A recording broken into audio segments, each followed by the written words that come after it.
Hi, I'm Daniel. I'm a sleep physician. And if you have insomnia, this channel is for you. Have you been jealous of a friend that has a larger shoe size than you? Probably not. In this episode, we're going to see how that applies to sleep and how this insight can help you sleep better. Hi there. Hope you're doing really good today, and super nice to have you back, and welcome if you're new to the channel.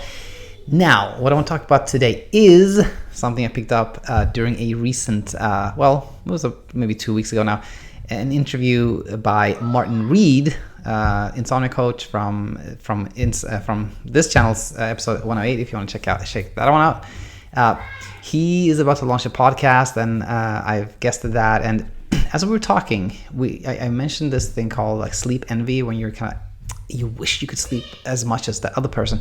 And he just in passing said, yeah, it's kind of like, do you want to have a shoe size are you jealous of somebody that has a larger shoe size? And I thought that was a really nice little insight and or way to think about it that I want to expand upon. So basically the premise is this: like, you've never, although you know that a lot of people have larger feet than you do and a larger shoe size, you've never been jealous of them. Why? Because having a larger foot has no inherent value, right? So how does this apply to sleep? Well, here's the thing. Sleep in itself has no inherent value. Yes, you heard me right. And by the way, I completely am cognizant of how insensitive this may seem, but this comes from a good place. It is not the amount of hours that you sleep that carries any value. It is how good sleep makes you feel that has inherent value. So it is feeling refreshed, having energy, being happy, being productive. That has inherent value. That's what we want. And how much we sleep doesn't necessarily correlate with that. Meaning, one person can sleep, 5 hours and 50 minutes and feel great.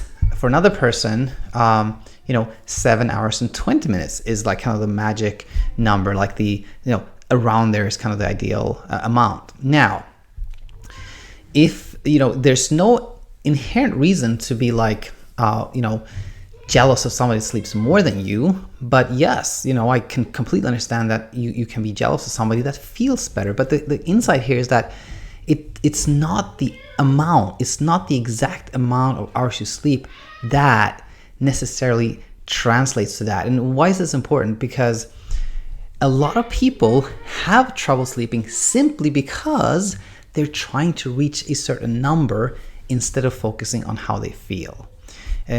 Classically, I see this in clinic all the time. You have a person that is like frustrated with not being able to sleep, 8 hours, which they always heard they should sleep. And I ask them like how much you're sleeping. I never get beyond 6 hours. And then I'm like, how do you feel? And they're like, I feel good. Like, do you fall asleep during the day? No. So what was your concern from? Well, I just don't get 8 hours. And I tell them, 6 hours is what you need. You feel refreshed, etc. And that's that's the minority. What's more prevalent is this, that you have somebody that tells you, I need at least 7 hours of sleep, and then you're like, so what happens if you get, or how much are you getting right now? I never get more than 5.5. And how do you feel? If I don't get enough 7 hours, I feel terrible. But then if you have somebody fill out a diary and really track things, then often what happens is people realize it's not that cut and dry.